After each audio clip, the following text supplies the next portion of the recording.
So, I'm Nari McDiarmid for Mining Magazine, and I'd like to welcome you to the first in our three-part series with Atomionics, a Singapore-based startup that's building quantum sensors for subsurface exploration, or, in simpler terms perhaps, an X-ray of the Earth's crust. So, in future episodes, we're going to take a closer look at the science behind it and the potential impact. But let's begin with where it all started. I'd like to welcome the co-founder and chief executive, Sahil Tapiawala. Sahil, can you begin by telling me about the moment when you knew you had to start Atomionics? Thanks a lot for having me. There are two key moments that actually really prompted Ravi and I to start at Myonics. Personally, for me, the first moment actually happened when I visited Ravi's lab in the Center for Quantum Technologies at NUS. And, what I saw in front of me was a behemoth of a setup which occupied the whole room. But the cool thing about it was that this was actually the coolest place on the planet, literally, because there were atoms at microkelvin temperatures. And this really blew my mind. This was a completely new way of doing things, of sensing things, and that planted the seed. And the seed was watered during that period as well, when I was actually also reading a book called The New Map and just understanding a bit more about the amount of metal we require to enable, future energy sources. We need 500% more metal, copper, cobalt, lithium, nickel, zinc.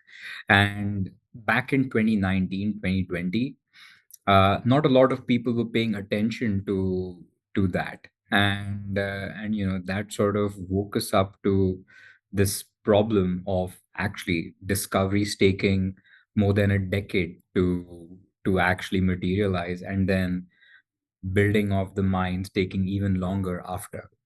And so we realized that this core technology of quantum sensing or quantum gravimetry can create a step change and drastically reduce the amount of time it takes to go from a massive piece of land to actually these are where our the resources for our kids and our grandkids will come from.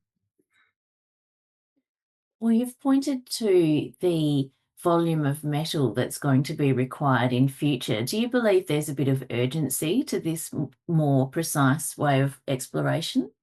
Honestly, the the level of urgency that we felt that time actually made us just quit everything else we did, literally quit our jobs and actually try to figure out a way to bring this online as soon as possible. And the reason is because right now, in the next 12 years, we need as much copper as we did in the last 120. Now, similar statistics hold true for literally every critical mineral that we can actually think about. Now, the main challenge is that it almost is impossible to bring one mine online every year, which is actually the requirement. And so, this is exactly why we felt like there needs to be a better way of doing things. As humanity, we have been taking stuff from the ground to the surface and enabling different applications for the last 300 years. But the way we look for things hasn't really changed in the last 100 years or so. We still go to the field, we dig a bit, we do a whole bunch of drills, and and then maybe we find something. But 9 out of 10 times, the drills that we make are actually empty or they are false positives. And this was also the fundamental reason why we decided to start Atomionics. Uh, Precise, rapid exploration is the need of the hour. And that is exactly what our mission at Atomionics is. We were thinking about, not just our current generation, but what happens 2, 3 generations down the road. 50 years later, we might need something else altogether. We need to have a map of all the resources and where will we actually tap into these resources. So this was the urgency that we felt, that not just in the next 2 to 5 years or 10 years, but that sort of continues on as a big requirement. Now, Sahil, we'll take a look at the science in a bit more detail with Ravi in the next episode, but in broader terms, can you explain how atomionics will address these issues of more precise exploration? Absolutely. So maybe before we go into the solution that we are building, I think it's really critical to understand the problem that we are facing right now. And when we looked at the comprehensive view of like how we go from uh, nothing to actually a sheet of metal that comes out of the ground, not out of the ground, but out of a factory, what we realized is that right now we don't have good enough data sets or good enough understanding of the Earth's crust. It is based on trial and error, and we use drilling as an exploration tool rather than a confirmatory tool. There is so much time and money that is spent on figuring out where things are that it takes almost a decade to discover a deposit. So when we looked at this whole problem statement, we realized that there are two major challenges. One, we just need way better quality of data to actually understand what's going on underground.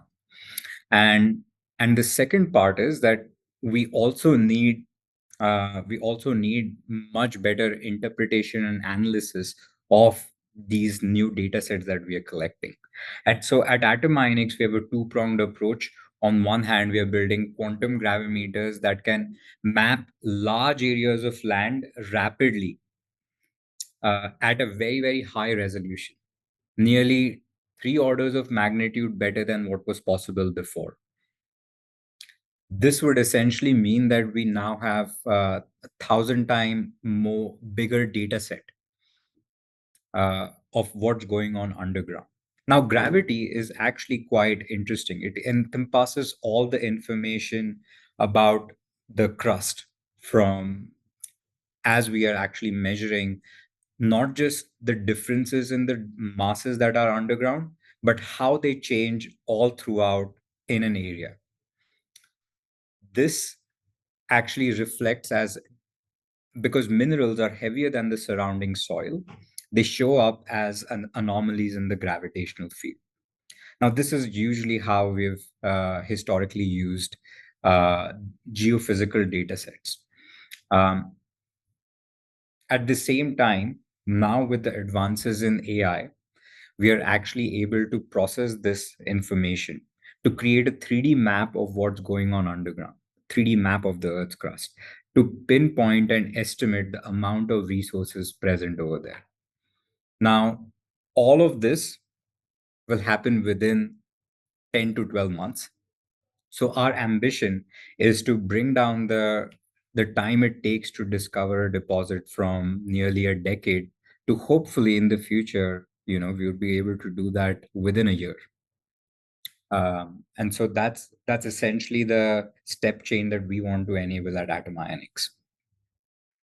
Well, in the bigger picture, Sahil, if this technology was more widely used, what would the world look like, do you think? That's a great question, and it is something that we that also deeply motivates us at Atomionics. Um, our our long-term ambition is to create a complete model of the planet. We want to essentially build a map of all the resources present underground. Critical minerals are step one in that direction, but in the future, we might need geological hydrogen, we might need geothermal energy, we might need something else altogether. What we want to do is build a global map of these resources that my kids, their kids, and even their kids would need. And ultimately, what we envision is that there should never be a scarcity of any sort of resources for humanity. We want to enable a future of abundance, and work hand in hand with nature to enable that humanity doesn't just survive but thrive. And so, and I if I can go one step further than that, um, we don't want to just stop on Earth.